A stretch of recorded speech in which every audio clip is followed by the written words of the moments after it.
Now, there's so many numbers that play out in your chart that make up your unique personality.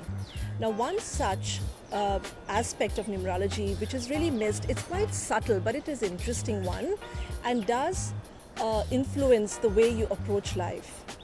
Now, we're going to talk about the alphabets that your name begins with. For those whose name begins with the alphabet A, would have a very individualistic approach to life. They would be strong, stable, and extremely focused.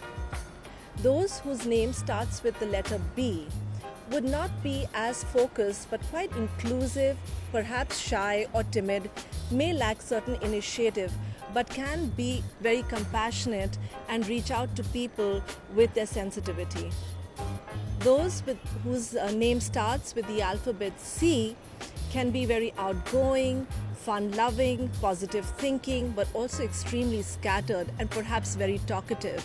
So they can be wasteful of their energies. Those with the alphabet D, whose name starts with the alphabet D, they are industrious, they are dependable, they're reliable, they also have experience of their past or certain wisdom as to how to make certain things work in their life. Those who have the alphabet E are outgoing, spontaneous, versatile, and they can also be a little scattered and open-minded and embracing a lot of changes in their life. So those whose name begins with the alphabet F really give themselves a lot to other people. They reach out, they're compassionate, and they're also outgoing, and they are very demonstrative in the way they feel. Those whose names begin with the alphabet G can be a little secretive, and they can keep to themselves. They're more solitary, they're more quiet, but they also have an inner wisdom, and they constantly keep referring back to themselves as to how to be in the world. So it's a little poised, it's composed and conservative.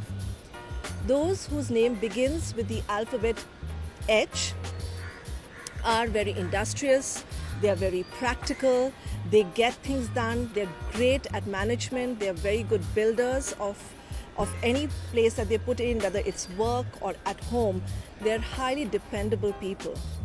Those whose name begins with the alphabet I are intense. They are very compassionate as well. They feel a lot, and they feel quite strongly for their parents. They're very, very connected to their family lineage, to their mother and their father and their ancestry. So they are also people who will be extremely volatile sometimes, or very intense, but also extremely demonstrative. So that's the journey for people from A to I, and stay tuned for the next set of letters.